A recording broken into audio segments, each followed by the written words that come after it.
Hello everyone. Mohit study IQ centre में आपका स्वागत है। आज हम जो है सोशल साइंस का जो है एसएसटी का पेपर सॉल्व करेंगे। देखिए एग्ज़ाम्स जो है आपका नज़दीक है, आपकी डेट एग्ज़ाम्स की जो है आ चुकी है। आपको पता होगा 20 और 8 को है एग्ज़ाम, जो 23 को है। ठीक है, संडे के दिन एक ही दिन में आपका जो है दोनों पेपर होंगे। तो ध्यान रखिए कि डेट जो पास आ गई है तो आप ज़रा तैयारी अच्छे से करिए। और सबसे खुशी वाली बात यह है कि बहुत लोगों के लिए अच्छा है कि ऑफलाइन एग्ज़ाम होगा। ठीक है, ऑफलाइन एग्ज़ाम होगा, ओएमआर शीट बेस्ड पेपर होगा और पैटर्न में कोई बदलाव नहीं है, सेम वही पैटर्न है। और बस दो न्यूज़ के अलावा किसी भी तरीके के ऑफिशियल न्यूज़ नहीं है। अगर कोई भी आपको गलत इन्फॉर्मेशन देने की कोशिश कर रहा है तो आप मत सुनिए। केवल आपका पेपर जो है ऑफलाइन होगा और 20 जो है अगस्त को एग्ज़ाम है आपका। ठीक है, तो पेपर्स ज़्यादा से ज़्यादा अब वक्त है, आप पेपर ज़्यादा से ज़्यादा लगाइए। टाइम जो है जितना हो सके आप पेपर्स में व्यतीत कीजिए, जितने अच्छे मार्क्स ला सकते हैं लाइए। ठीक है, तो चलिए शुरू करते हैं। अगर वीडियो पसंद आए तो प्लीज़ चैनल को लाइक सब्सक्राइब ज़रूर कीजिएगा। आज का टारगेट रखते हैं 50 लाइक्स का। ठीक है, आपके द्वारा जो है हमें भी थोड़ा मोटिवेशन मिल जाता है। तो चलिए शुरू करते हैं। पहला क्वेश्चन देखते हैं क्या है। बीसीई का तात्पर्य क्या है? बिफोर सीजन एरा, या बिफोर कॉन्टेम्पररी जो है एरा, या बिफोर जो है क्रिश्चियन एरा, या बिफोर कॉमन एरा? तो इसका सही जवाब है जो बीसीई है वो बिफोर कॉमन एरा है। मतलब कहने का मतलब है सामान्य युग, आज की युग से पहले। ठीक है, जैसे हम इसको मान लीजिए, अगर हिंदी हिंदी टर्म में देखें तो सतयुग जैसे नहीं होता, सतयुग, त्रेता युग, इन युगों में बांटा गया है ना हमारा। तो द्वापर युग और कलयुग इस तरीके से, तो ये इसी की बात कर रहे हैं। ठीक है, नेक्स्ट क्वेश्चन देखते हैं। हम ये आज कैसे जानते हैं कि पूरा पाषाण युग में भारत में जो है शुतुरमुर्ग होते थे? ठीक है, हमें पता है कि जो है शुतुरमुर्ग जो है अभी के समय में जो है अफ्रीका में पाए जाते हैं, अफ्रीका में। तो हमारे लिए एक क्वेश्चन है कि भारत में यहाँ कैसे, क्योंकि आज के समय में आप देखिए इंडिया में शुतुरमुर्ग नहीं मिलेंगे, तो वो इंडिया में कैसे, आपको किस तरीके से? तो ऑप्शंस देखते हैं। शुतुरमुर्ग पर जो है मौखिक जो है स्मृतियाँ हमारे पास दिल्ली के राष्ट्रीय संग्रहालय में मौजूद हैं, अभिलेखित हैं। ठीक है, मतलब कोई जो है लेख हो, किसी तरीके की कोई जो है स्मृतियाँ हो, किसी तरीके को बहुत पुराने जो है लेख लिखे गए हों, उस तरीके की घटना है। विदेशी यात्रियों के वृत्तांत तो किसी ने जो है विदेशी जो यात्री आए हों उन्होंने अपना किताबों में लिखा हो, इसका वर्णन किया हो कि हाँ यहाँ पे पाए जाते थे। या उस समय की जो है कृतियों में इन पक्षियों का जो है विविध लेख मिलता हो। या महाराष्ट्र के पटने पुरास्थल से शुतुरमुर्ग के अंडों का अवशेष मिला होता है। इसका सही जवाब है डी नंबर। यहाँ पे जो है महाराष्ट्र में जो है हमें शुतुरमुर्ग के अंडे का अवशेष मिला है, ध्यान रखिएगा। ठीक है, ये अफ्रीका में मोस्टली ज़्यादातर पाया जाने वाला है पक्षी है, एक तरीके से जो उड़ नहीं सकता, बहुत साइज़ में बड़ा होता है। इसके अंडे जो हैं, ऑस्ट्रिच के अंडे सबसे बड़े अंडे होते हैं। शुतुरमुर्ग को बोलते हैं ऑस्ट्रिच। ठीक है, इसके अंडे सबसे बड़े अंडे होते हैं। ठीक, चलिए नेक्स्ट क्वेश्चन देखते हैं। हड़प्पा सभ्यता का पतन जो है कैसे हुआ है? तो इसको आप देखते हैं। ऐसा लगता है कि शासकों का नियंत्रण समाप्त हो गया था, जंगलों का जो है विनाश हो गया था, सभ्यता के पूरे क्षेत्र में बाढ़ आ गई थी और सभ्यता जो है नदियाँ सूख गई थी। और सही व्याख्या का हमें चयन करना है कि क्या है। तो देखिए हड़प्पा कालीन सभ्यता जो है एक नगरीय सभ्यता थी। ठीक है, जो एक टाइम के बाद जो है पतन उस वो गायब हो गई सभ्यता। आखिर इसका कारण क्या था कि ये सभ्यता गायब हुई गई? जो 1700 ईस्वी के टाइम पीरियड की जो है सभ्यता थी, जिसमें प्रमुख थे मोहनजोदाड़ो, हड़प्पा कालीन, ऐसी कई सभ्यताएं थीं। ठीक है, इसका जो प्रमुख माना जाता है, जैसे इतिहास में इसका वर्णन है कि कई कारण हो सकते थे, लेकिन सभी कारणों में से पुष्टि नहीं की जा सकती कि यही प्रमुख कारण है। हम एक तरीके से मोटा मोटी अंदाज़ा लगाते हैं कि एक सभ्यता जो पूरी की पूरी नगरीय सभ्यता चली जाए, मान लीजिए आप जिस मोहल्ले में रहते हैं और अचानक एक टाइम के बाद ना पूरा मोहल्ला ही साफ़ हो जाए, कोई ना रहे, सब घर छोड़ के चले जाएं, तो ऐसा क्या कारण हो सकता है? तो उसके विनाश में जो है यूपी, जो इन्होंने जो आंसर दिया है वो ए बी डी है। ठीक है, ऐसा लगता है जो शासकों का नियंत्रण समाप्त हो गया था और ये जंगलों का विनाश हो गया था और सभ्यता जो है नदियाँ सूख गई थी। सही व्याख्या यही इन्होंने जो आंसर आयोग का है। पर मेरे अनुसार देखिए इसके कई कारण थे जो मैं आपको बताता हूँ, जो एज अ यूपीएससी की किताबों में आपको मिलेगा। तो उसके कई कारण थे, जैसे उसमें से एक प्रमुख जो कारण था वो बाढ़ का आना, चूँकि बाढ़ आना था। ठीक है, इसका कारण क्यों था, ये क्यों आंसर ज़्यादा मतलब वेरीफाइड आंसर है? क्योंकि देखिए जितने भी हड़प्पाई कालीन जो है सभ्यताएं थी, चाहे वो हड़प्पा हो या मोहनजोदड़ो हो या चंदूदड़ो हो या अन्य कोई भी हो, है ना, वो सभी जो है किसी नदियों के किनारे बसे थे। और एक टाइम के बाद वहाँ पे मान लीजिए कि नदियों का जल बढ़ा होगा और बाढ़ आ गई होगी, इसलिए ये सभ्यता। दूसरा एक कारण माना जाता था कि आग लगने की वजह से, क्योंकि पेड़ थे ही और आग की वजह से भी जो मतलब वो सभ्यताएं वहाँ की छोड़ दी गई होगी, लोगों ने अपना जो है पूरा जो है एरिया छोड़ दिया होगा। महामारी जो है फैल गई होगी, बाढ़ आई होगी तो लोग मरे होंगे। अब चूंकि लाशों को दफनाने का उनको आइडिया इतना नहीं होगा चीज़ें, तो वहाँ पे महामारी गंदगी फैली होगी और किसी तरीके का कोई रोग ना फैल जाए, इसकी वजह से लोगों ने वहाँ का पलायन कर दिया। या हो सकता है कि बाहरी आक्रमण हो गए होंगे। ठीक है, तो कई इसके आंसर्स हैं, लेकिन आयोग की तरफ से इसका जो है ABD माना गया है। ठीक है, नेक्स्ट क्वेश्चन देखते हैं। महायान बौद्ध धर्म के अंतर्गत जो है बोधिसत्वों को नहीं स्वीकारा गया है, क्योंकि उन्हें जो है अभी भी ज्ञान प्राप्ति करना बाकी है। और मूर्ति कला के केंद्रों के रूप में मथुरा और तक्षशिला का जो है पतन हुआ है। या मूर्तियों में जो है बुद्ध की उपस्थिति सिर्फ कुछ संकेतों के माध्यम से दर्शाई जाती है, या बुद्ध की प्रतिमाएं जो है बनाई जाने लगी हैं। तो देखिए इसका आंसर क्या है। तो देखिए महायान जो है बौद्ध धर्म में दो शाखाएं निकली थी बुद्ध के बाद से। वो थी एक महायान और एक थी हीनयान। ठीक है, तो महायान जो शाखा थी वो आमतौर पे जो है पूजा पाठ की शाखा थी, देवताओं को बनाने की, मतलब उन्होंने जो क्या महायान शाखा ने क्या किया कि इन्होंने क्या है बुद्ध की ही पूजा करने लगे, बुद्ध की मूर्तियां बनवाई, बुद्ध के नाम की भक्ति करने शुरू कर दिया। ठीक है, तो ये महायान शाखा वही अंत पे जाई, यही महायान शाखा कहलाई। ठीक है, इसके कई राजा थे जिन्होंने इस शाखा को माना था। ठीक है, जिसमें से प्रमुख जो थे मैं आपको बता दूं, अश्वघोष, जिसका नाम अक्सर जो है क्वेश्चंस में पूछा जाता है, और नागार्जुन। ध्यान रखिएगा, इन दो के नाम आप याद रखिएगा ज़रूर, महायान शाखा से संबंधित थे इन्होंने। ठीक है, इस शाखा को ये मानते थे। तो इन्होंने जो है सीधा आंसर इसका D नंबर है, बुद्ध की जो है प्रतिमाएं इन्होंने बनवाई हैं। ठीक है, और जो उपदेशों को मानते थे वो हीनयान शाखा थे, बुद्ध के जो उपदेश थे उन्हीं को जो है प्रचार प्रसार करते थे। ठीक है, और इन्होंने पूजा पाठ पे फोकस कर लिया। ठीक है, महायान शाखा ने। ठीक, चलिए नेक्स्ट क्वेश्चन देखते हैं। खिलजी और तुगलक वंश के अंतर्गत जो है प्रशासन और समेकन के संदर्भ में सही क्या है। ठीक है, तो दिल्ली के बंगाल जैसे सुदूर प्रांतों पर का जो है नियंत्रण करना कठिन था उनके लिए, या अलाउद्दीन खिलजी और मोहम्मद जो है तुगलक गंगा की जो है मैदानी इलाकों पर जोर जबरदस्ती अपना अधिकार लंबे समय तक रख पाए, या उपमहाद्वीप का काफ़ी बड़ा हिस्सा जो है दिल्ली के सुल्तानों के अधिकार में रहा, और गंगा के मैदानी इलाकों में घने जंगलों में वाले जो है क्षेत्र को पहली बार बैठा गया। ठीक है, तो देखिए इसका सही जवाब जो है सही है, खिलजी और तुगलक के संदर्भ में इन्होंने जो है बंगाल के जो सुदूर क्षेत्रों में जो है अपना नियंत्रण नहीं कर पाए थे। ठीक है, इसकी वजह थी कि एक तो पहली बात तो दिल्ली से बंगाल जाने का रास्ता थोड़ा कठिन था, पर्वतीय क्षेत्र थे, इसकी वजह से जो है उनके लिए समस्याएं थी, आर्थिक समस्याएं थी, क्योंकि चूंकि ये तुगलकी वंश थे, इनके पास इतना मतलब इतना पैसा नहीं था कि मान लीजिए कि कई टाइम के लिए वो युद्ध लड़ सकें और वहाँ पे सरवाइव कर सकें। ठीक है, तो सामाजिक आर्थिक सभी चीज़ों का इनके पास सामाजिक अभाव था, इसकी वजह से इसका सही आंसर A है। ठीक है, जनजातीय लोगों के इतिहास के पुनर्निर्माण में निम्नलिखित में से कौन सा कथन गलत है। ध्यान रखिएगा कौन सा कथन गलत है।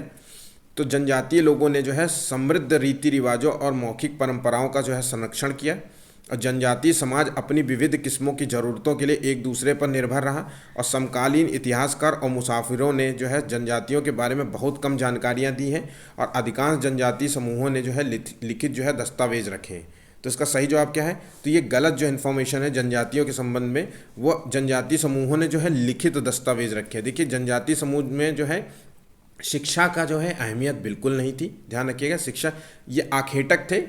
इधर उनका जो है एक जनजातीय क्षेत्र था जहाँ पे मान लीजिए वहीं पे ये कृषि करते थे और जानवरों को जो है मांस खाते थे। इस तरीके की इनकी जो है दिनचर्या रहती थी।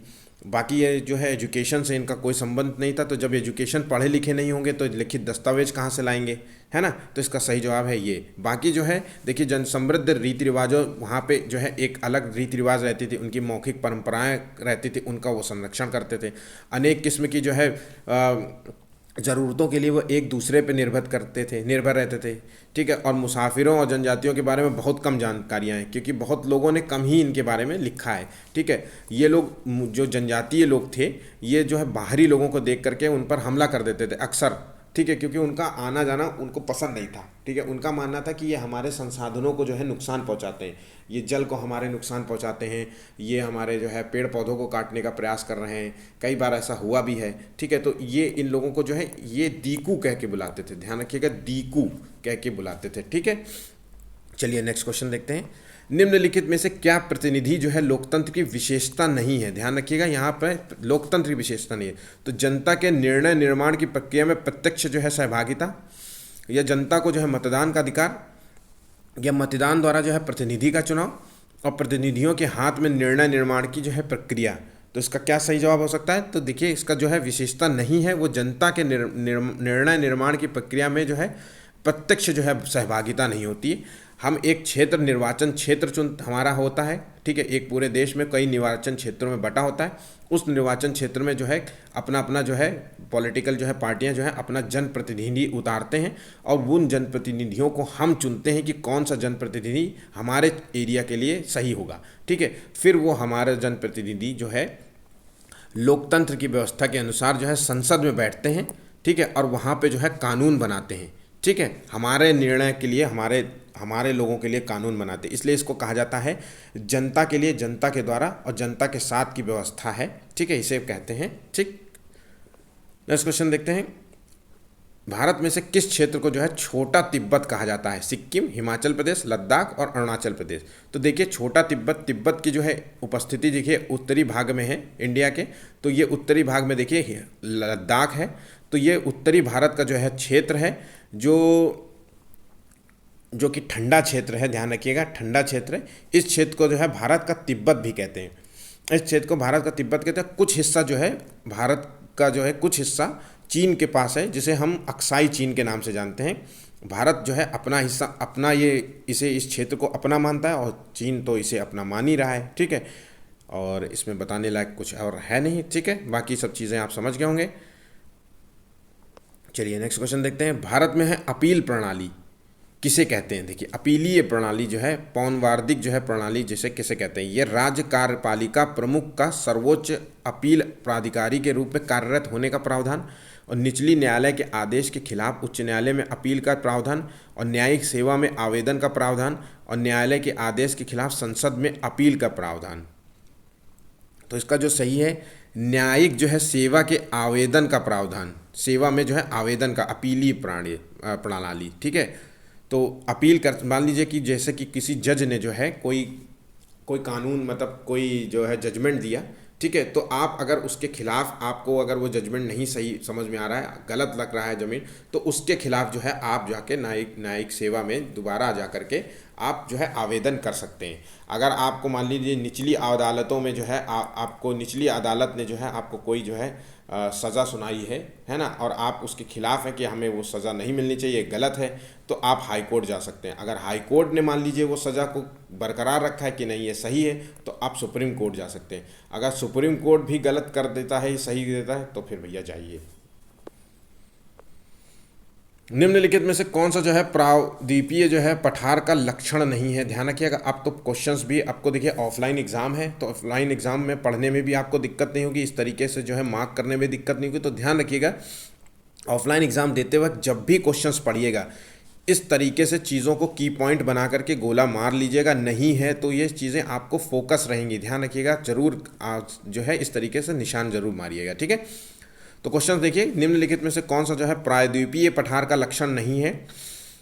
यहाँ कोयला और लौह अयस्क जैसे खनिजों की प्रचुरता है, और इस पठार पर जो है पश्चिम की ओर बहने वाली जो है नदी, महानदी और कृष्णा नदी जो है मौजूद है। ध्यान रखिएगा, मैं आपको एक क्वेश्चन नॉर्मली बता रहा हूँ कि पश्चिम की ओर जो बहने वाली ये दो नदियाँ प्रमुख हैं, बाकी सभी इंडिया में जो है नदियाँ पूर्व की ओर बहती हैं। ध्यान रखिएगा, सभी नदियाँ ज़्यादातर पूर्व की ओर बहती हैं, लेकिन जो है कुछ नदियाँ जो है पश्चिम की ओर बहती हैं, जिनमें से महानदी और कृष्णा नदी प्रमुख हैं, याद रखिएगा, ठीक है। और उत्तरी मैदान के दक्षिण में स्थित है, नेक्स्ट ऑप्शन, या उत्तर पश्चिम के आरावली क्षेत्र में स्थित है। तो इसका सही जवाब क्या है? इसका सही जवाब है, इसका जो है लक्षण नहीं है, ध्यान रखिएगा। तो इसका सही जवाब यही है, इसका गलत ऑप्शन है ये, ठीक है। ज़्यादा प्रायद्वीपीय पठार से निकलने वाली जो है नदियाँ जो है पूर्वी भाग की तरफ जाती हैं ज़्यादातर नदियाँ, ठीक है। और ये जो है प्रायद्वीपीय पठार है, वो राजस्थान से जो है कन्याकुमारी तक का विस्तृत क्षेत्र है, ध्यान रखिएगा, ठीक है। इसमें जो है कोयला, ये जो प्रायद्वीपीय पठार है, इसमें जो है कोयला और अयस्कों की जो है भरमार पाई जाती है, ठीक है। चलिए नेक्स्ट क्वेश्चन। निम्नलिखित में से कौन सा जो है अफ्रीका के बारे में सही है, यहाँ पूछ रहा है, ठीक है। इसी तरीके का मार्क कीजिएगा ज़रूर। गोबी मरुस्थल इस महाद्वीप में स्थित है, ठीक है। इसके पश्चिम में यूराल पर्वत है, और जो एशिया से जो है अलग होता है, ठीक है। और अफ्रीका का एक बड़ा जो है भाग दक्षिणी गोलार्ध में स्थित है, और ये एक ऐसा महाद्वीप है जहाँ से कर्क रेखा और विषुवत रेखा दोनों जो है, कर्क विषुवत और मकर रेखाएं गुजरती हैं। तो देखिए अफ्रीका के बारे में यही सही है। 7 महाद्वीपों में से सिर्फ केवल एक ही ऐसा महाद्वीप है जहाँ से कर्क रेखा, विषुवत रेखा और मकर रेखा तीनों गुजरती हैं। ध्यान रखिएगा, तीनों गुजरती हैं, ठीक है। नेक्स्ट क्वेश्चन चलिए।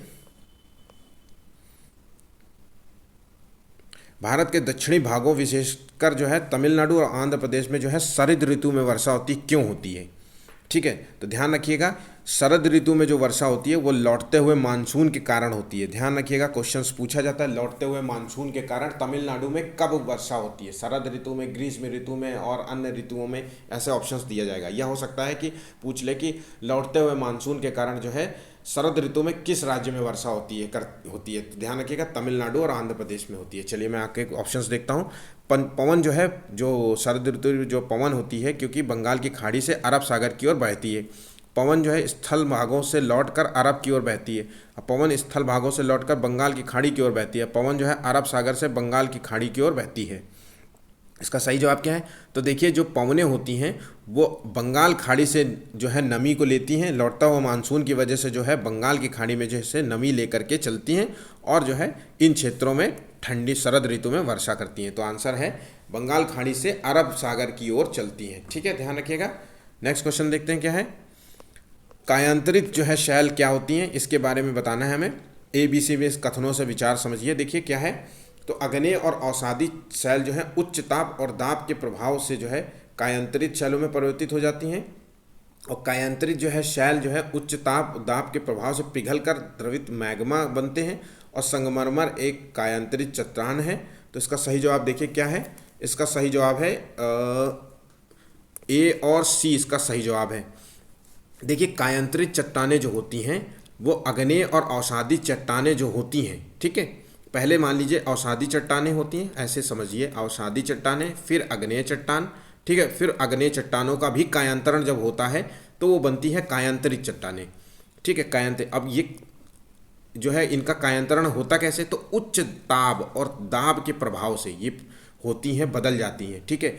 कि मान लीजिए सदियां बीत जाती हैं जिनके जो है मिट्टी में इतना ताप दाब, तूफानी अवस्थाएं और तापमान और इतना प्रेशर पड़ता रहता है और बारिश की पानी, इन सब चीज़ों से जो है मिट्टी का जो है रूपांतरण हो जाता है, कलर, रूप, रंग सब बदल जाता है, ठीक है। तो उसी को कहते हैं। सबसे मजबूत जो है कायांतरित चट्टानें होती हैं, जिसमें से प्रमुख है संगमरमर, ये टाइप की जो है चट्टानें होती हैं ना, तो ये होती हैं। बाकी जो है अवसादी चट्टानों में जो होती हैं वो होती हैं जैसे कि चूना पत्थर और बलुआ पत्थर, ये सब अवसादी चट्टानें। अग्नेय चट्टानें वो होती है, देखिए यहाँ जो बी ऑप्शन क्यों गलत है, इसकी वजह ये है कि कायांतरित चट्टानों को बोल रहा है कि द्रवित मैग्मा, बल्कि द्रवित मैग्मा जो होती है वो अग्नेय चट्टानें इसी से बनती है। अग्नेय जो है चट्टान जो है इसी मैग्मा, जब ज्वालामुखी फटता है तो जो मैग्मा निकलता है, ध्यान रखिएगा, जो मैग्मा निकलता है ज्वालामुखी से, वही जो आसपास जो फैल जाता है ज्वालामुखी के आसपास, ठीक है, उसी को जो है अग्नेय चट्टानें कहते हैं, ठीक है। फिर इन्हीं चट्टानों का जो है कायांतरण भी हो जाता है धीरे धीरे सदियों के बाद, 1000, 2000, 5000, 10,000, 1,000 करोड़ साल के बाद, ठीक है। तो इन्हीं के चट्टानों, तो इसका सही आंसर देखिए A और C, B गलत है, ठीक है। मेन पॉइंट ज़रूर याद रखिएगा कि कायांतरित चट्टानें क्या होती हैं, ताप दाब की वजह से ये बनती हैं। अग्नेय चट्टानें क्या होती हैं, ठीक है। तो ध्यान रखिएगा ये अवसादी जो चट्टानें होती हैं वो चूना पत्थर, बलुआ पत्थर, ये सभी जो है अवसादी चट्टानें होती हैं, ठीक है। इनका विक्षेपण बहुत आसानी से हो जाता है, ठीक है, हल्के से टूट जाती हैं, जल्दी टूट जाती हैं। हवाएं जो है ये एक जगह से दूसरी जगह बहुत सारे मटेरियल लेकर के एक जगह छोड़ देती हैं, तो फिर उन्हीं का जो है कायांतरण धीरे धीरे होकर के वो अग्नेय चट्टानें बन जाती हैं, इसी तरीके से होती है, ठीक है चीज़ें। नेक्स्ट क्वेश्चन देखते हैं। देखिए मैं ज़्यादा इसमें समय मान के चल रहा हूँ कि आप लोग जो है पेपर देने जा रहे हैं, और मैं मान के चल रहा हूँ कि आपने तैयारी अपनी कर रखी होगी, बस एक ये टेस्ट है जिसको आपको देना है। तो मैं मोटी बातें आपको केवल बता देता हूँ, नहीं तो मैं क्वेश्चंस पढ़ के सीधा आंसर भी बता सकता हूँ। बस एक नॉर्मल की छोटी सी चीज़ें इसमें क्या हो सकती हैं जो मेरे अनुसार मैं आपको बताना मुझे ठीक लगता है वो मैं बता देता हूँ, ठीक है। तो चलिए नेक्स्ट क्वेश्चन देखते हैं। अंतरिक्ष से जो है पृथ्वी पर प्रवेश करने वाले जो है उल्कापिंड वायुमंडल में किस परत पर जो है आने पर जल जाते हैं, ध्यान रखिएगा, जल जाते हैं, ठीक है। तो बहिर्मंडल, समताप मंडल, मध्य मंडल और आयन मंडल, बाह्य वायुमंडल। ठीक है। तो इसका सही जवाब है बाह्य वायुमंडल में जैसे ही आते हैं तो घर्षण बल की वजह से जो है ये जलने लगते हैं अपने आप। ठीक है। चलिए नेक्स्ट क्वेश्चन देखते हैं। ऋतु प्रवास जुड़ा हुआ है एक छोटे घर के पौधे रखने का कृत्रिम मतलब चीज़ से, कि घर में आपने एक छोटा पौधा रखा है उससे संबंधित है। यह ऐसे स्थान जहाँ बस्तियाँ विकसित हो रही हैं और लोगों के जो है आवागमन से, या घरों के पास जो है बसावट से, आसपास जो है बसावट हो रहा है। तो इसका क्या सही जवाब है? तो लोगों के आवागमन से देखिए ऋतु प्रवास होता है, लोगों के आवागमन से संबंधित है। देखिए जब क्या होता है कि लोग जो है किसान, जो एक समय के पहले जो है किसानी जो है वो ऋतु पर, हमारे देश की जो है कृषि व्यवस्था जो है ऋतु पर टिकी हुई है, मौसम पर टिकी हुई है। तो जब क्या होता है कि जिस क्षेत्र में मान लीजिए गर्मी का मौसम है, इस क्षेत्र में कोई खेती होती है और आने वाले मौसम में मान लीजिए इस एरिया में बाढ़ आने वाली है। ठीक है, बरसात के मौसम में इस एरिया में बाढ़ आ जाती है, लेकिन गर्मी के मौसम में ये फिर से हरी भरी हो जाती है।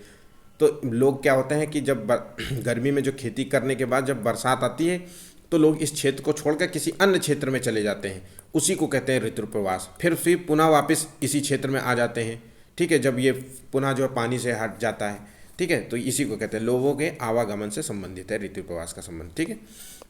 स्थानीय पवनों के संबंध में जो है ए और बी का विचार करना है हमें और सही विकल्प का चुनना है। ठीक है, सही विकल्प का चयन कीजिए। तो ये पवन जो है वर्ष भर लगातार निश्चित दिशा में चलती हैं। स्थानीय पवनों की बात हो रही है। ये पश्चिम से पूर्व की ओर चलने वाले इनके उदाहरण हैं। ठीक है, तो देखिए स्थानीय पवनों को जो है हम प्रचलित पवने कहते हैं। एक क्षेत्र में जो है पवने जो चलती हैं उसी को हम कहते हैं कि प्रचलित पवने, स्थानीय पवने। मान लीजिए कि हम यूपी में रहते हैं तो हमें पता है कि यूपी में जो है लू पवन चलती है, लू कहते हैं ना, ये लू लग गई है इसको, तो ये ही इसी को कहते हैं स्थानीय पवन। इसी तरीके के कई जगहों पे जो है अलग अलग नाम होते हैं। तो ये जो है पवने जो है वर्ष भर लगातार एक निश्चित दिशा में चलती है। ठीक है, एक निश्चित दिशा में चलती हैं और ये पश्चिम से पूर्वी पवने होती हैं, इनके उदाहरण। पश्चिम एवं पूर्वी पवने जो है इनके उदाहरण हैं, ध्यान रखिएगा। तो आंसर है इसका ए नंबर। ठीक।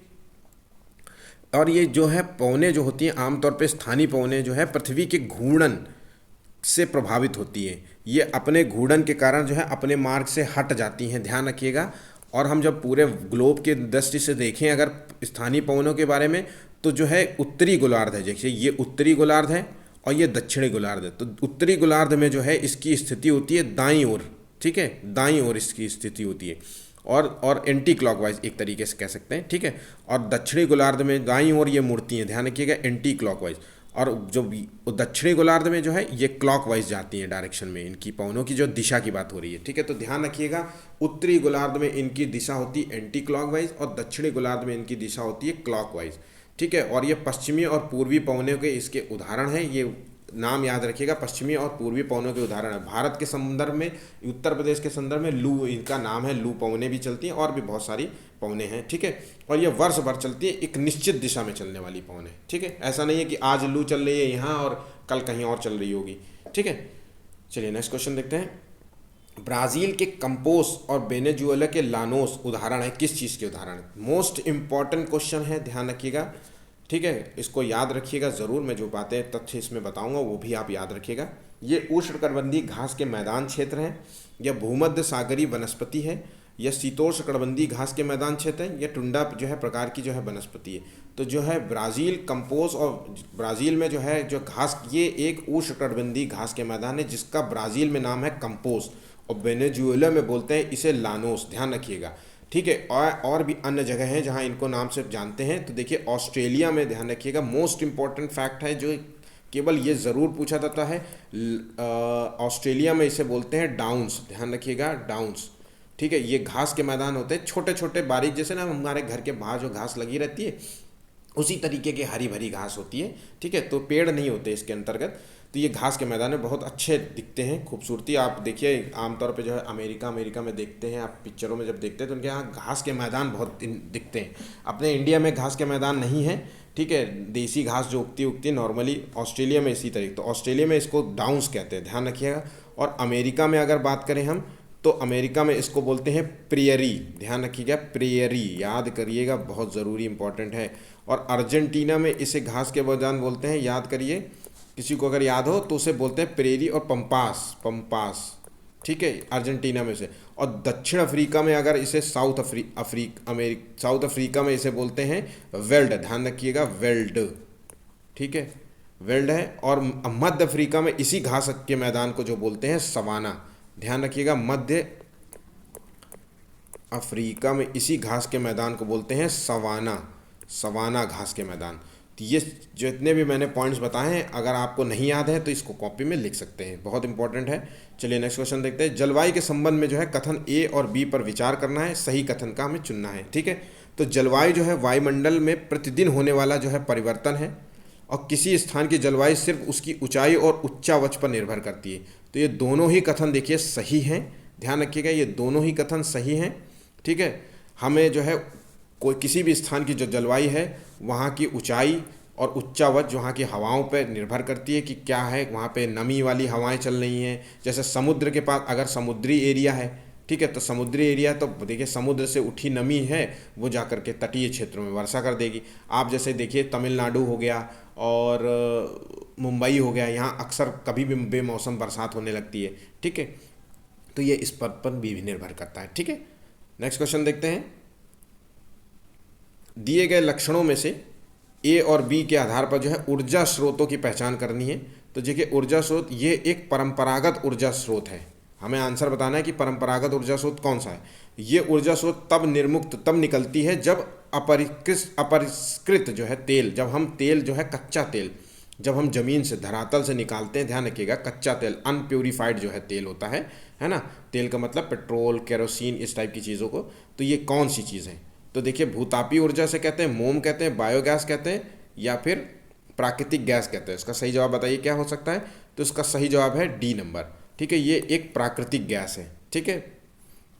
प्राकृतिक गैस क्या होती है?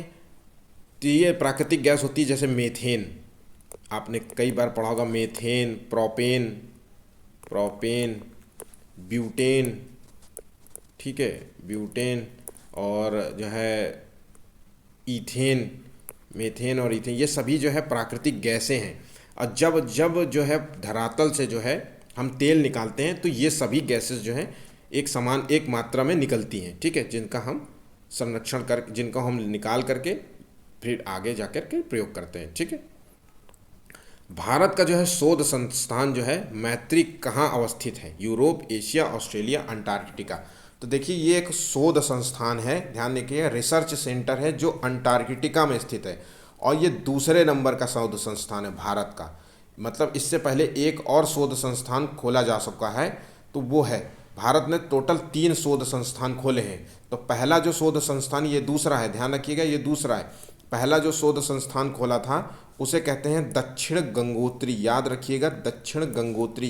क्वेश्चंस मोस्ट, ये सभी चीज़ें इंपॉर्टेंट है, इसलिए मैं कहता हूँ बार बार कि ये याद जरूर रखिएगा, ठीक है। तो दक्षिण गंगोत्री है। अब ये वर्क काम में नहीं आता है क्योंकि ये बर्फ के नीचे दब गया है, ठीक है, तो ये बेकार हो गया। अब जो तीसरा नंबर पे है उसको कहते हैं भारती, ध्यान रखिएगा, ये दूसरा है। और तीसरा 3 शोध संस्थान अब तक भारत ने खोले हैं, उसका दूसरा नाम है भारती, ठीक है। चलिए नेक्स्ट क्वेश्चन देखते हैं। निम्नलिखित में से कौन सा जो है खनिज के संदर्भ में सही नहीं है? तो देखिए ये वैज्ञानिक प्रकार के भू वैज्ञानिक परिवेश में निर्मित होते हैं, ठीक है, और ये खनिज अधात्विक होते हैं, और ये जो है प्राकृतिक रूप से प्राप्त होने वाले जो है पदार्थ हैं, और इनका जो है एक निश्चित रसायन संगठन होता है। तो देखिए सही जवाब यहाँ पूछ रहा है, सही नहीं है। तो देखिए हम सही चीज़ों को देखिए, इनका जो है ये प्राकृतिक रूप से प्राप्त होते हैं, ये बिल्कुल सही जवाब है। इनका जो है एक रासायनिक संगठन होता है, ठीक है, लोहा हो, बॉक्साइट हो, अभ्रक हो, कोयला हो, ये सब एक एक एक फॉर्मूला के तहत होते हैं, ठीक है। उसी प्रकार ये भूवैज्ञानिक जो परिवेश में निर्मित होते हैं। तो इसका सही जवाब है सभी प्रकार के जो है खनिज जो है अधात्विक होते हैं। देखिए हमें पता है कि जो खनिज होते हैं वो धात्विक, अधात्विक, तरल फॉर्म में, सभी फॉर्म में होती हैं, ठीक है, खनिज। और खनिजों में आता है लोहा, बॉक्साइट, अभ्रक, कोयला, प्राकृतिक गैस, प्राकृतिक तेल, चूना पत्थर, बलुआ पत्थर, संगमरमर, ये सभी चीज़ें जो हैं ये खनिज की संपदा के रूप में हम जाना जाता है, ठीक है। सभी जब यहाँ क्वेश्चन लिख दिया है सभी चीज़ें, तो यहाँ गलत हो जाता है, ठीक है। यहाँ लिख देता अगर कुछ खनिज अधात्विक होते हैं तो ये सही जवाब हो जाता, कुछ फिर और ऑप्शन कोई और होता, लेकिन यहाँ सभी है का मतलब है गलत है, ठीक है। धात्विक और अधात्विक दोनों आते हैं श्रेणी में। नीचे दो कथन दिए हैं ए और बी। भारतीय इतिहास के तिथियों और काल, ध्यान रखिएगा, तिथियों और काल के समसामयिक जो है वाद विवादों के संदर्भ में हमें बात रखनी है, ठीक है। तो और भारतीय इतिहास के संदर्भ में बात करना है। तो देखिए कथन पढ़ते हैं।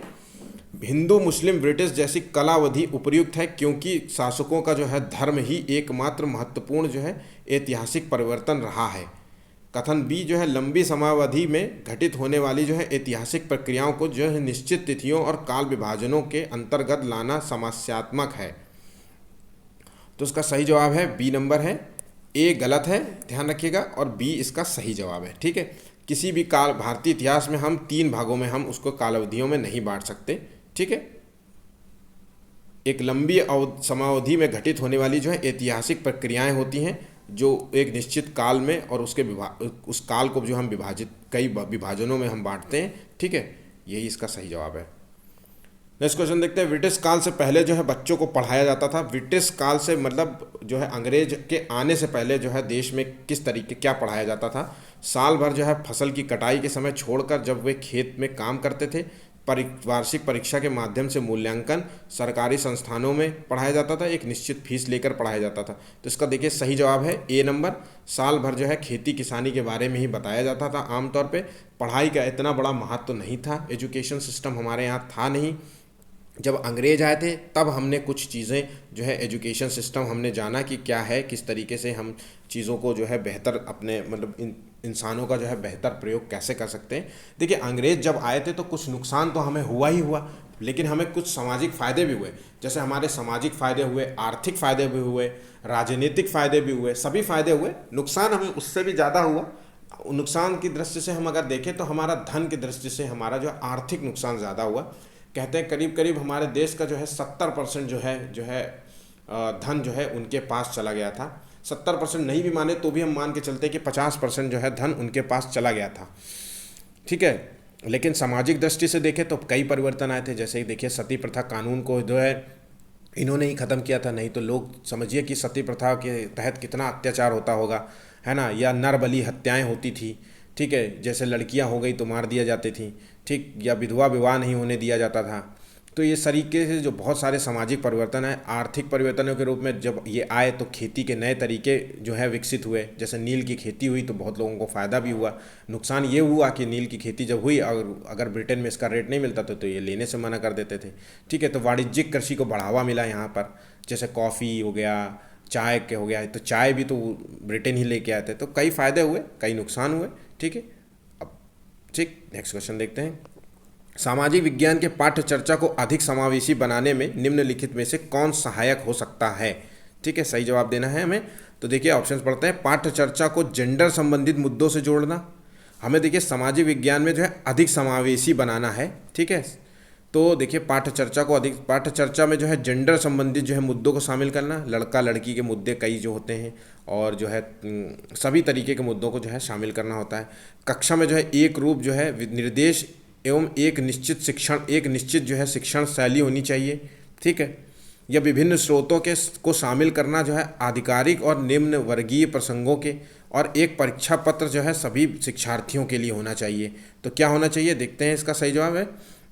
तो इसका जो सही पाठ्य चर्चा को अगर अधिक समावेशी बनाना है तो उसमें पाठ्य चर्चा में जो है जेंडर संबंधित मुद्दों को भी हमें जोड़ना होगा, ठीक है।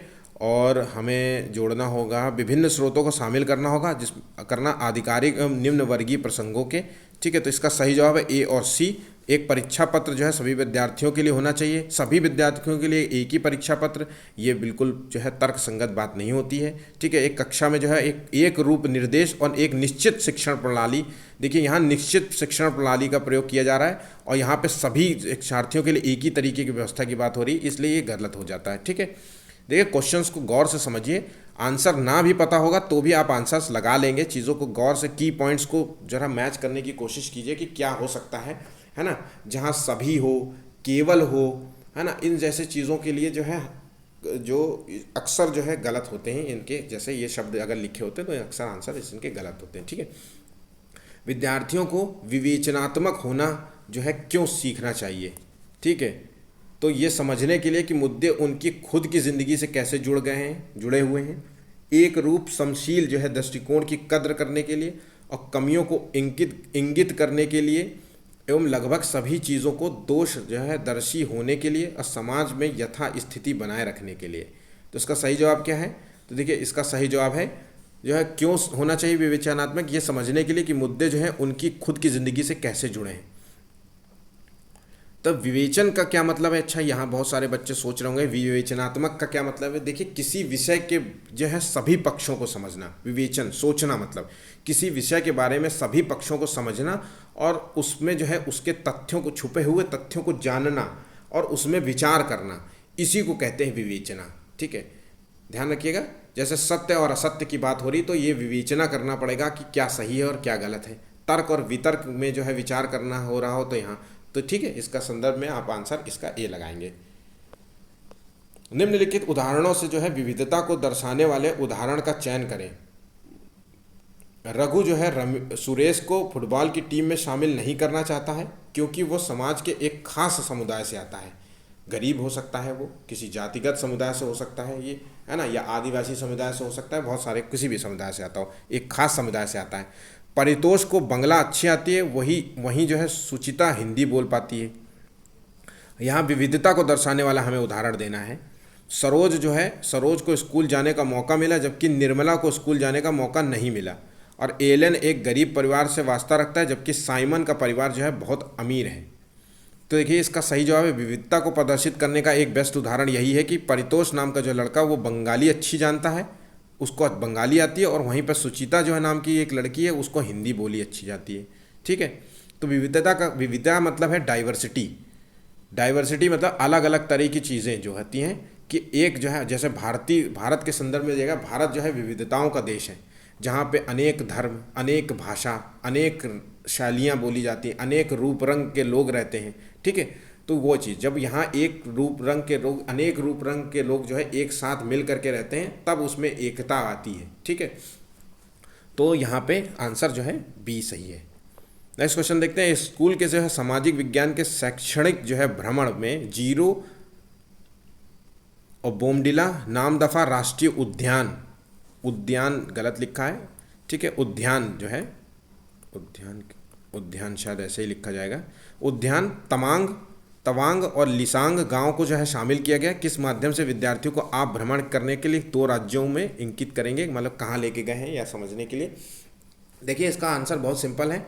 अगर कई बच्चों ने जो है दर्रे पढ़े होंगे तो कई जो है दर्रों के नाम यहाँ से देखिए, तवांग जो है क्षेत्र और जोजिला दर्रा जो है ये जोजिला दर्रा, जीरो दर्रा या जोजिला या बोमडिला दर्रा, नामदफा जो है राष्ट्रीय उद्यान, ये अरुणाचल प्रदेश में स्थित है। तो इसका सही जवाब है ए नंबर। ठीक है, ये याद कर लीजिए। सामाजिक विज्ञान की जो है समसामयिक जो है समझ अध्यापकों को निम्नलिखित सभी को करने के लिए प्रोत्साहित करती है केवल इसको छोड़कर। ऑप्शंस देखते हैं। शिक्षार्थियों को दिए गए विषय वस्तु पर प्रश्न बनाने की क्षमता के लिए प्रशंसा करना तथा उसे अधिगम की जांच के लिए वैध जो है स्वीकारना, और शिक्षार्थियों को कक्षा में विकसित ज्ञान को मूर्त परिस्थितियों में उपयोग करने के लिए अवसर देना, और शिक्षार्थियों को दूसरे के स्थानीय अनुभवों को पढ़ने तथा स्वयं के अनुभवों को खोजने के लिए और प्रश्नों के समान उत्तर देने के लिए शिक्षार्थियों को प्रोत्साहन देना जिससे कि वे सभी बेहतर बन सकें। तो इसका क्या सही जवाब है? इसका सही जवाब है केवल छोड़ना है इसको, सब बाकी सभी सही है। इसका डी को छोड़ करके प्रश्नों के समान उत्तर देने के लिए शिक्षार्थियों को प्रोत्साहन देना। समान उत्तर देने की बात कर रहे हैं यहाँ, समान उत्तर दे जिससे कि सभी बेहतर अंक प्राप्त कर सकें या बेहतर बन सकें। ठीक है, तो यहाँ पे जब कोई व्यक्ति समान उत्तर देता है इसका मतलब है कि कहीं ना कहीं बच्चों को जो है क्रिएटिविटी, रचनात्मक चीज़ें नहीं है बच्चे के अंदर, तार्किक क्षमता का नहीं है। उसको हमने याद करा दिया है कि एक क्वेश्चन दिया और वो रट्टा तोता कर लिया और उसी का उत्तर दे देना है सबको। जब हम किसी को कहते हैं कि समान उत्तर प्रश्नों के जो है सभी को अलग अलग उत्तर देने हैं, ठीक है, तब हम कहीं ना कहीं इस चीज़ को जो है बेहतर समझते हैं। लेकिन ये यहाँ पे समान उत्तर देने के प्रोत्साहित कर रहा है तो ये गलत जवाब है। ठीक है, कक्षा में जो है सामाजिक न्याय के प्रति संवेदनशीलता को प्रोत्साहित किया जा सकता है। कक्षा में जो है विचार विमर्श के दौरान समकालीन जन आंदोलनों और पक्ष समर्थन की जो है कहानियों के जो है कुछ हिस्सों को शामिल करके जब भारतीय सामाजिक परिवेश के ऐतिहासिक संदर्भों को एक गैर बराबर शक्ति समीकरण के रूप में देखकर और सामाजिक जो है न्याय पर आधारित संवैधानिक प्रावधानों को कक्षा चर्चाओं में शामिल करके और कक्षा के जो है दोषी बच्चों को तुरंत शारीरिक दंड देके। तो देखिए सामाजिक न्याय जो है कि मतलब सामाजिक न्याय के मतलब समाज में हर जितना भी कोई व्यक्ति रह रहा है उस सभी के लिए न्याय। आज के समय में सामाजिक न्याय की परिभाषा समझिए मनुष्य तक ही नहीं सीमित रह गई है। मनुष्य को न्याय दिलाने के साथ साथ जो है जीव जंतुओं को भी, जानवरों को भी न्याय दिलाने की बात कही जाती है। ठीक है, इसी को सामाजिक न्याय की अवधारणा को जो है एक्सपैंड कर दिया गया है। जैसे इनके लिए जो है कौन सा आता है, पेटा एक्ट लाया गया है। ठीक है, तो वो पशुओं के जो है अत्याचार से संबंधित है। तो देखिए सामाजिक न्याय के प्रति संवेदनशीलता को प्रोत्साहित करना है, जबकि हमको यहाँ पे शारीरिक दंड देकर के हम हतोत्साहित कर रहे हैं। ठीक है, दोषी बच्चों को वो भी तुरंत जो है शारीरिक दंड की बात करी जा रही है। तो ये गलत है, सही जवाब इसका डी नंबर है। ठीक है, बाकी सभी सही है, डी गलत है। 29 देखते हैं, सामाजिक विज्ञान जो है शिक्षण को प्रभावी बनाने के लिए आवश्यक होगा। देखिए सामाजिक विज्ञान शिक्षण को प्रभावी बनाने के लिए आवश्यक होगा अतीत के सभी सांस्कृतिक प्रथाओं को बनाए रखना। अतीत के सभी सब देखिए यहाँ पे फिर से आ गया सभी। ठीक है, यहाँ पे सभी आ गया और सांस्कृतिक प्रथाओं को बनाए रखा। मैंने कहा केवल सभी जैसे शब्दों पर ज़्यादा फोकस करिएगा, ये अक्सर गलत होते हैं। ठीक है, साहित्यिक स्रोतों को समालोचनात्मक विश्लेषण करना चाहें वो जितनी भी पुरानी हो, मतलब जितने भी साहित्यिक स्रोत हैं, कोई भी किताब हो साहित्य की, जो हम उसकी जो है आलोचना, उसके समालोचनात्मक मतलब समान रूप से आलोचना भी करनी है। हमें देखना है उसमें क्या बुराइयां हैं, क्या अच्छाइयाँ, उसका विश्लेषण करना चाहें वो चाहे जितनी भी पुरानी हो। ऐसा नहीं है कि पुरानी किताबें हैं तो हमें इसको यही करना, अरे देखिए पुराने ज़माने में लिखी गई। जैसे बहुत सारी हैं जो वैदिक किताबें हैं जिसमें जैसे मनुस्मृति के बारे में जो है कई जो है बातें लिखी जाती हैं, तो उस पर आज जो है आदमी उसमें आलोचनात्मक टिप्पणी कर देता है। कई लोग उसकी आलोचना नहीं करते हैं, कई लोग टिप्पणी कर देते हैं। या कई बार होता है जैसे कि कबीरदास ने जो है महिलाओं के लिए कई जो है जो श्लोक लिखे थे। ठीक है, तो उसमें कुछ टिप्पणी कह देते हैं कि मैं आदमी को जो है महिलाओं के प्रति जो है उनकी सोच डिफरेंट थी। ठीक है, इसी तरीके की बात कर रहे हैं कि विश्लेषण करना, सभी गैर शाब्दिक स्रोतों का निष्कासन कर देना, जितने भी स्रोतों के जो है जो है त्रिकोणीय को प्रमुखता देना। तो इसका सही जवाब क्या है? तो इसका देखिए सही जवाब है ए नंबर, बी और डी केवल इसका सही जवाब है, बाकी सभी गलत हैं। ठीक है,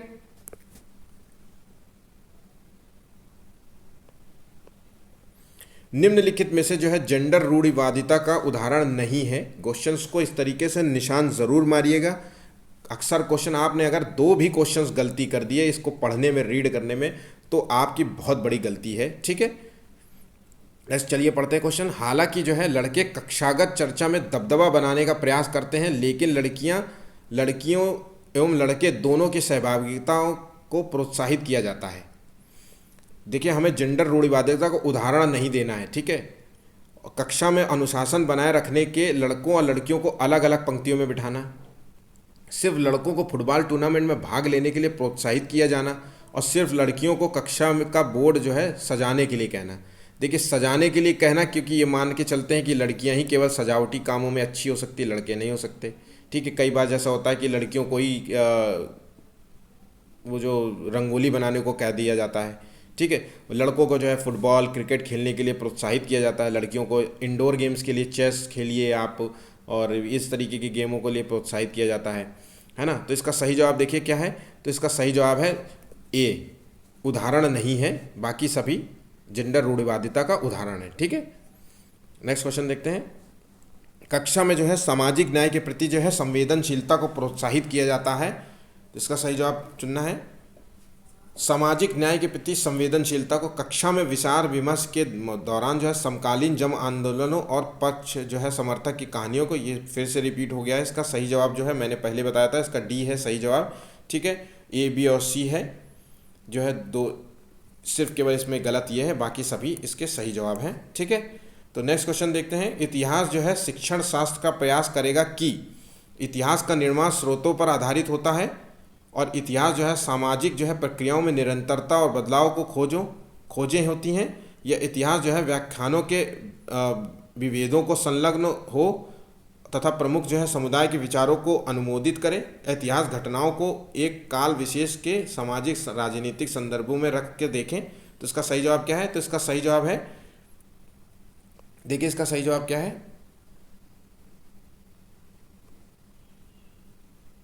इतिहास का निर्माण जो है स्रोतों पर आधारित हो, ठीक है, और इतिहास सामाजिक प्रक्रियाओं में निरंतरता बदलाव की खोज हो, और इतिहास जो है घटनाओं के एक काल विशेष के सामाजिक राजनीतिक संदर्भों में रख कर देखना चाहिए हमें, ठीक है। तो इसका सही जवाब है ए और बी, ए बी डी, ठीक है। चलिए नेक्स्ट क्वेश्चन देखते हैं। प्रदूषण रहित हवा का अधिकार जो है भारत के किस मौलिक अधिकार के भाग के रूप में स्वीकारा गया है? न्याय, आज़ादी, समानता और जीवन। तो देखिए प्रदूषण रहित हवा का अधिकार जो है वो एक जीवन का अधिकार है, ठीक है। हर व्यक्ति को जो है प्रदूषण सहित हवा और जो है पानी 24 घंटे जो है शुद्ध जल, इस तरीके के जो है कुछ जो है जीने के अधिकार दिए गए हैं, ठीक है। ये मौलिक अधिकारों के अंतर्गत आता है। भारत के जो है भारत का वर्णन करते हुए जो है विविधता में एकता मुहावरे का जो है निर्माण कर किसने किया था? देखिए विविधता में एकता, एक सेकेंड, कुछ समस्या हो रही है, एक सेकेंड प्लीज़। हाँ ठीक है। विविधता में एकता का जो है मुहावरे का जो है क्या अर्थ है, ये बात जो है किसने कही थी? तो देखिए ये बात जो है जवाहरलाल नेहरू ने कही थी, ठीक है। हमारा देश जो है विविधताओं का देश है, कई विविधताओं से मिल करके जो है बना है एक देश। जैसे जहाँ पे कई धर्म रहते हैं, हिंदू, मुस्लिम, सिख, ईसाई, कई जो है उस धर्मों में कई जाति के लोग रहते हैं, उस कई रंग रूप के रहते हैं, ठीक है, कई स्टेट्स रहते हैं। तो इन सभी में जो है एकता होना ज़रूरी है। अनेकता में एकता का जो है उन्होंने यही अनेकता में एकता का जो है मुहावरा पेश किया था, ठीक है। लोकसभा में कितने सदस्य जो है मनोनीत होते हैं, ना कि मतदान द्वारा चुने जाते हैं? 2, 0, 4 और 1। तो लोकसभा में जो है मनोनीत होने की संख्या है 2, ठीक है। राष्ट्रपति 2 लोगों को मनोनीत करता है, ध्यान रखिएगा। और राज्यसभा में मनोनीत होने वाले लोगों की संख्या है 12, ध्यान रखिएगा। राज्यसभा में 12 लोगों को मनोनीत करता है, वहीं पे लोकसभा में 2 लोगों को मनोनीत करते हैं, ठीक है। नेक्स्ट क्वेश्चन देखिए। 1997 में जो है भारतीय उच्चतम न्यायालय ने विशाखा निर्देशन, मतलब एक विशाखा गाइडलाइन जारी की गई थी 1997 में, जो है महिलाओं के यौन शोषण से बचाने के लिए बताई गई थी, ठीक है। तो वो कहाँ पे बताएं? वैवाहिक संबंधों में, पति पत्नी के बीच में, मान लीजिए सड़कों पर, या फिर गाड़ियों में, या कार्यस्थलों पे। तो देखिए ये जो है कार्यस्थल पे जो है एक विशाखा गाइडलाइन जारी की गई थी। जो ऑफिसेज होते हैं जहाँ पे लड़कियाँ और लड़के काम करते हैं, वहाँ पे जो है लड़कियों को यौन प्रीणन से बचाने के उद्देश्य से जो है विशाखा गाइडलाइन दी गई थी। ये सुप्रीम कोर्ट ने जारी की थी, ध्यान रखिएगा। देखिए सुप्रीम कोर्ट ने जारी की थी। इसमें कहा था कोई भी कंपनी जहाँ पे 10 लोग से अधिक काम करते हैं, वहाँ पे जो है एक कमेटी आपको बनानी पड़ेगी, कुछ लोगों की कमेटी बनेगी, जिसमें से जो है मेन जो है हेड होगी एक महिला, ठीक है। अगर उस ऑफिस में कोई भी किसी भी तरीके की कोई भी लड़कियों के साथ कोई भी गलत काम होता है, दुर्व्यवहार होता है किसी के, ठीक है, छेड़खानी होती है, तो वो जो है लड़की जो है उस कमेटी में जा कर के उस चीज़ के लिए शिकायत कर सकती है। अब उस शिकायत के तहत क्या होगा कि उस कमेटी में जो है कुछ मेंबर्स होंगे, जिसमें से 50% जो है महिलाएं होंगी और 50% अदर्स टीम मेंबर होंगे, 50-50% का रेशियो। तो थोड़ा सा ये रहेगा कि जो है फिर वहाँ पे जो है सुनवाई होती है उस केस की, ठीक है। फिर उसके बाद जो भी डिसीजन लिया जाता है, ठीक है। चलिए नेक्स्ट क्वेश्चन देखते हैं। निम्नलिखित में से कौन जो है भारत के एक राज्य के राज्यपाल की नियुक्ति करता है? केंद्र सरकार, देखिए राज्य के राज्यपाल की, हमें सबको पता होगा, राज्य के राज्यपाल की नियुक्ति जो है वो राष्ट्रपति करता है, ध्यान रखिएगा, राष्ट्रपति करता है। और ये राष्ट्रपति के जो है प्रसाद पर्यंत जो है रहते हैं, मतलब जब चाहे राष्ट्रपति इसे हटा सकता है, ठीक है, जब चाहे इसे रख सकता है, ठीक है। तो लेकिन यहाँ पे आंसर है केंद्र सरकार, केंद्र सरकार के अधीन आते हैं राष्ट्रपति जी, तो ठीक है, इसका सही जवाब। नेक्स्ट क्वेश्चन देखते हैं। ग्रामीण जो है प्रशासनिक अधिकारी इनमें से कौन सा नहीं है? ठीक है, ग्रामीण प्रशासनिक अधिकारी नहीं है, जो है रिकॉर्ड अधिकारी, भूमि रिकॉर्ड अधिकारी है ना, या फिर लेखपाल, पटवारी, भूमि रिकॉर्ड जो है तहसीलदार, ठीक है। तो और नगर निगम का वार्ड काउंसलर। तो देखिए ये जो है नगर निगम के वार्ड काउंसलर जो होते हैं वो जनप्रतिनिधि होते हैं, जनता द्वारा चुने जाते हैं, ठीक है। अभी जो है नगर निगम के जो चुनाव होते हैं तो आप लोग वोट डालने जाते हैं, तो ये वही है, ठीक है। नेक्स्ट क्वेश्चन देखते हैं। भारतीय उच्चतम न्यायालय द्वारा दिए गए जो है डीके जो है वासु निर्देश क्या है?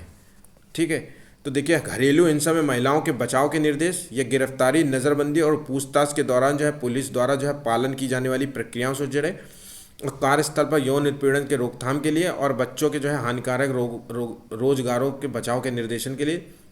उत्पीड़न के लिए तो विशाखा गाइडलाइन जारी की गई थी। घरेलू हिंसा के लिए नहीं, ये देखिए ये जारी है, इसका आंसर है बी नंबर। ठीक है, गिरफ्तारी नज़रबंदी पूछताछ से संबंधित है। ठीक है, एक जब भी कोई पुलिस वाला आप किसी व्यक्ति को गिरफ्तार करता है तो गिरफ्तारी का जो है रीज़न बताना होगा कि क्यों गिरफ्तार कर रहा है। दूसरी बात, उस गिरफ्तारी का जो है पूरा जो है ब्यौरा कि कैसे कैसे क्या हुआ, चीज़ों को किस तरीके से उसने देखा, किस चीज़ें क्या, सारी वो चीज़ें एक एक जो है एफआईआर रजिस्टर में उसको दर्ज करनी पड़ेगी। ठीक है, लिखित दर्ज करनी पड़ेगी। उसके बाद एक गवाह भी होना चाहिए व्यक्ति को जिस जहाँ से गिरफ्तारी की गई है। मान लीजिए घर से गिरफ्तार किया गया तो वहाँ पे एक मतलब व्यक्ति होना चाहिए जो उसको गवाह दे सके कि हाँ ये मेरे सामने हुआ था। और जो पुलिस वाला अगर आएगा तो उस पुलिस वाले के जो है बैच होना चाहिए एक, मतलब वो किस बैच का है, किस थाना क्षेत्र से है, ये चीज़ उसका मेंशन होना चाहिए चीज़ों को। ठीक है, किसने गिरफ्तार किया ये होना चाहिए। ठीक है, उसको एक फ़ोन कॉल करने की इजाज़त होनी चाहिए। अगर कोई उसको गंभीर कोई बीमारी है तो उसको अस्पताल ले जाने की भी होनी चाहिए या उसको अस्पताली जांच भी दिलाना चाहिए। ठीक है, एक फ़ोन कॉल कर सकता हो वो, अगर वो किसी को कॉल करना चाहे या किसी को जो है अपनी गिरफ्तारी का इन्फॉर्मेशन देना चाहे उसके बाद तो भी वो दे सकता है। ठीक है, नेक्स्ट क्वेश्चन देखते हैं। वन अधिकार कानून 2006 अपने शीर्षक में कौन सी श्रेणी के अधिकारों को स्वीकारता है? तो देखिए वन अधिकार जो है कानून जो है 2006 में जो है शीर्षक है आर्थिक रूप से पिछड़े वर्ग, अति पिछड़ी जातियों, अनुसूचित जनजातियों और अनुसूचित जातियों। तो देखिए ये अनुसूचित जनजातियों के लिए संबंधित जो है कानून लाया गया था। ठीक है, देखिए अनुसूचित जो है जनजातियाँ जो होती हैं वो वनीय क्षेत्र में रहती हैं, उनके लिए जो है उनका जो है वन क्षेत्र जो होता है वो एक जो होता है वो उनका क्षेत्र होता है। वहाँ पे वो लालन पालन अपना रहन सहन रहते हैं, वो पूरे जो है समाज से अलग रहते हैं। ठीक है, तो उनके जो है संरक्षण के संबंधित में जो है ये कुछ जो है वन अधिकार कानून लाया गया था। ठीक है, नेक्स्ट क्वेश्चन देखते हैं। सामाजिक विज्ञान के अध्यापक अध्यापिका के रूप में जो है मुख्य उद्देश्य क्या होना चाहिए? तो शिक्षार्थियों को जो है सामाजिक ऐतिहासिक तथ्य याद करवाना, समाज में जो है यथास्थिति बनाए रखने तथा समाज के जो है सरकार के सभी निर्णयों को स्वीकार करने के लिए शिक्षार्थियों को तैयार करना और शिक्षार्थियों में प्रतिस्पर्धा जागृत करना और सभी तत्व जो है समाज का निर्णय करते हैं उनके बीच के संबंधों को बोध कराना। देखिए सही जवाब क्या हो सकता है? इसका सही जवाब है एक अध्यापक के रूप में जो है सभी समाज के जो है सभी तत्वों समाज का जो है सभी तत्व जो समाज का निर्माण करते हैं उनके बीच के संबंधों को बोध कराना होता है। ठीक है, हमें समाज के सभी तत्वों में जैसे कि एजुकेटेड लोगों को जो है एक शिक्षा सही से शिक्षा प्रदान करनी होती है, हमारा मूल उद्देश्य होता है ताकि देश तरक्की में जाए। इस तरीके के कुछ जो है भावनाएं होती हैं टीचर में होनी चाहिए। ठीक है, सामाजिक विज्ञान में आकलन का मुख्य उद्देश्य क्या होता है? शिक्षार्थियों के बीच सामाजिक विभेदों को दर्शाने के लिए शिक्षार्थियों को प्रतिपुष्टि देना, सम्मानक स्थापित करना जिनको पाने के लिए वे प्रयासरत रहें, पाठ्य पुस्तकीय ज्ञान को याद करने का क्षमताओं का परीक्षण तथा सभी शिक्षार्थियों के लिए परीक्षा में के तनाव को कम करना, शिक्षार्थियों को वर्गीकृत करने और चिन्हित करने के लिए। तो सामाजिक विज्ञान के आकलन का जो मुख्य उद्देश्य होना चाहिए वो होना चाहिए शिक्षार्थियों को प्रतिपुष्टि देना तथा मानक स्थापित करना जिनको पाने के लिए वे प्रयासरत रहें। ठीक है, नेक्स्ट क्वेश्चन देखते हैं। सामाजिक विज्ञान की कक्षा में जो है फिल्मों को एक प्रभावी जो है शैक्षणिक उपकरण के रूप में उपयोग किया जा सकता है। क्यों? फिल्में कक्षा के भीतर बाहरी दुनिया को ला सकती हैं। फिल्में अनदेखे और अनसुने जो है संदर्भों को खोजने की शक्ति से प्रेरित रहती हैं। ये फिल्में जो है ऐसी कहानी, संवादों और छवियों को सामने लाती हैं जो जीवन के जो है हमसे दूर हो जाती हैं, जीवन में हमसे दूर हो जाती हैं, वो ऐसी चीज़ों को लेके आती हैं। यह फिल्में एक वस्तुनिष्ठ माध्यम है जो बच्चों को जो है एक ही तरीके से अपने विचार प्रस्तुत करने के लिए प्रोत्साहित कर सकती हैं। सही विकल्प का चुनना है हमें। तो देखिए सही विकल्प क्या है? ए, बी और सी इसका सही जवाब है। डी ये गलत है। ठीक है, नेक्स्ट क्वेश्चन देखते हैं। इसमें समझाने जैसा कुछ नहीं, इसलिए मैं इसको नॉर्मली आपको आंसर सिर्फ केवल बता रहा हूँ। जो समझाने वाली बात होगी मैं उसको ज़रूर पॉइंट कर दूंगा आपको। दृष्टिबाधित जो है शिक्षार्थियों के साथ कार्य करते समय जो है एक सामाजिक विज्ञान शिक्षक के तौर पे जो है किस प्रकार के जो है शिक्षण अधिगम प्रक्रिया को जो है आप प्रयोग करेंगे, अनुकूलन करना चाहेंगे, यूज़ करना चाहेंगे? यथोचित जो है विराम तथा पुनरावृत्ति के साथ स्पष्ट और उच्च आवाज़ में जो है बोलना, ये आप करेंगे। ठीक है, या फिर जो है विविध प्रकार के जो है आकर्षक जो है दृश्यों और कार्यपत्रों का जो है प्रयोग करेंगे, या मौखिक संकेतों द्वारा जो है कल्पना करने के अवसरों को उत्पन्न कराएंगे। ठीक है, और या फिर कक्षा में चर्चा के दौरान जो है स्पर्श करने वाली सामग्रियों को शामिल करेंगे। तो देखिए दृष्टिबाधित बच्चा है, इसका सही जवाब है डी। दृष्टिबाधित बच्चा है वो चीज़ें स्पर्श करके समझेगा, ठीक है। स्पर्श कर जो उसको ऐसी जो है आधुनिक जो है शिक्षण सामग्रियाँ उपलब्ध करानी होगी जो बच्चा जो है चीज़ों को समझ सके। जैसे अगर हम अब बच्चों को ABCD पढ़ाते हैं तो जो है हम ब्रेल लिपि जैसी जो है पुस्तक बच्चों को देंगे, बांटेंगे, ताकि बच्चा जो है समझ सके कि A और B क्या है। क्योंकि देखिए हम कुछ आपको एक वर्ड बता देते हैं, ब्रेल लिपि जो दृष्टिबाधित होते हैं उनको जैसे A लिखना होता है तो वो A इस तरीके से लिखते हैं, और उनको जब B लिखना X लिखना होता है तो वो कुछ इस तरीके से लिखते हैं। तो जब वो हाथों से स्पर्श करते हैं इस तरीके के निशान को तो समझ जाते हैं कि ये X लिखा है। तो अगर वो मान लीजिए कोई और शब्द होता है कि किस तरीके से, जैसे कि मान लीजिए B होता है तो वो इस तरीके से लिख देते हैं, तो वो समझ जाते हैं कि B मतलब ये है, ठीक है। तो वो चीज़ों को समझते हैं, ठीक।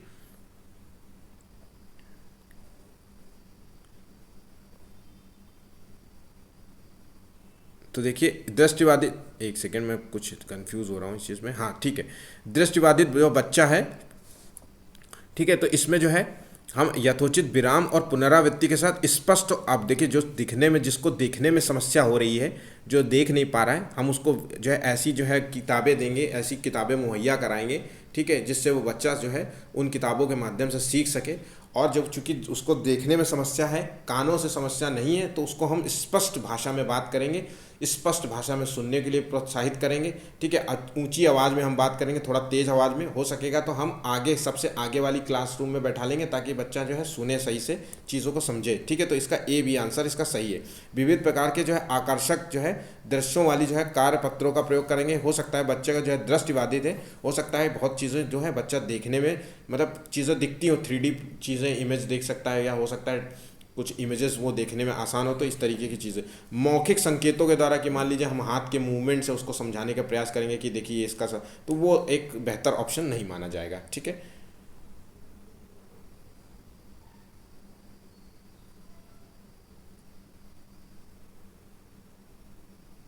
इसमें तो आंसर जो है सी तो नहीं दिया हुआ है, इसका क्या अनुकूलन करना चाहिए। मेरे ख्याल से ए और बी डी होना चाहिए इसका आंसर। यहाँ लिखा है ए और ए सी डी होना चाहिए। मौखिक संकेतों द्वारा कल्पना करने के अवसरों को उपलब्ध कराना। मेरे अनुसार इसमें ऑप्शंस में कुछ कमी है। आपके अनुसार क्या लगता है बताइएगा ज़रूर इसका आंसर, ठीक है।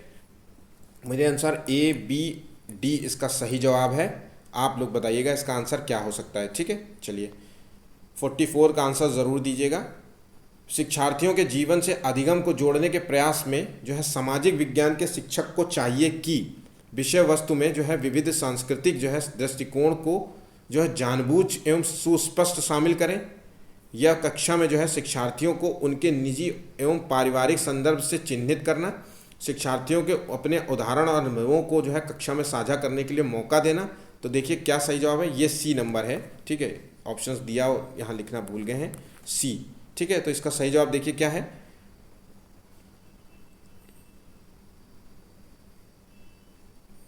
ए और सी नंबर इसका सही जवाब है, ठीक है। विषय वस्तु की जो है विविध सांस्कृतिक जो है दृष्टिकोण को जो है जानबूझकर जो है सुस्पष्ट शामिल करना, और जो है शिक्षार्थियों को जो है अपने उदाहरण और अनुभवों को कक्षा में साझा करने के लिए मौका देना, ठीक है। नेक्स्ट क्वेश्चन देखते हैं। इतिहास पढ़ाते वक्त जो है वंशावली जो है चार्ट की का प्रयोग करना चाहिए। तो किसी साम्राज्य या वंश के वर्धन एवं विकास को चिन्हित करने के लिए, या अनुक्रम जो है अप्रकार्यात्मक संबंधों को दर्शाने के लिए, और एक कालक्रमिक जो है रूपरेखा तैयार करने के लिए, और शिक्षार्थियों में स्थान की अवधारणा विकसित करने के उद्देश्य से। तो देखिए सही जवाब है इसका बी सी डी, ठीक है। ए इसका सही जवाब नहीं है, ठीक है। इसमें देखिए हमारा वंशावली चार्ट का मतलब होता है विकास को दर्शाना नहीं होता, उसके क्रम को दर्शाना होता है। जैसे कि हमें पहले, जैसे हमें पता है कि गुलाम वंश पहले आए, ठीक है, गुलाम वंश की स्थापना, फिर आए जी के तुगलक वंश आए, ठीक है। तो इस तरीके तुगलक वंश, तो हम इसको ग्राफिकल वे में समझा रहे हैं, जैसे कि पहले गुलाम आए, फिर तुगलक आए,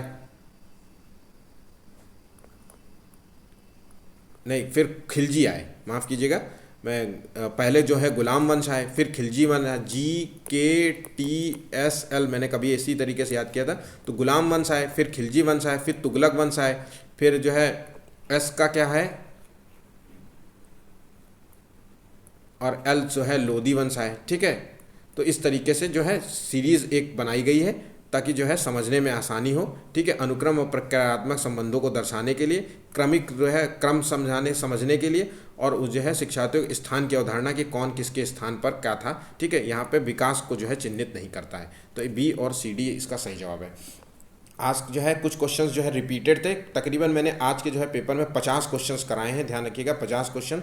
तो आज मेरा 50 लाइक्स तो आज के लिए क्या क्लास के लिए बनता है। ठीक है, मैं देखिए आपको डेली जो है पेपर करा रहा हूँ, डेली बेसिस पे मैं आपको डेली जो है कोई भी पेपर के अलावा मैं किसी भी तरीके की इसमें जो है बकवास बातें नहीं करता कि मैं दिन भर जो है फॉल्स न्यूज़ फैलाता हूँ कि सीटेट का में ये न्यूज़ आ गई है, सीटेट में वो न्यूज़ आई है। बट मैं इस तरीके के छोटे मोटे वीडियोस नहीं डालता हूँ। मैं कोशिश करता हूँ कि मेरा समय जो है आपको पढ़ाने पे ज़्यादा व्यतीत हो। ठीक है, तो मैं डेली आपके लिए केवल वीडियो के अलावा और मैं कुछ भी तरीके की कोई इन्फॉर्मेशन नहीं देता, अगर जब तक इंपॉर्टेंट ना हो, चीज़ें ज़रूरी ना हो, जो ऑफिशियल ना हो। ठीक है, ऑफिशियल होती हैं तभी मैं ऑफिशियल न्यूज़ देता हूँ। ठीक है, आपका एग्ज़ाम जल्द होने वाला है, आपकी डेट निकल आई है, डेट है आज 20/8/2023।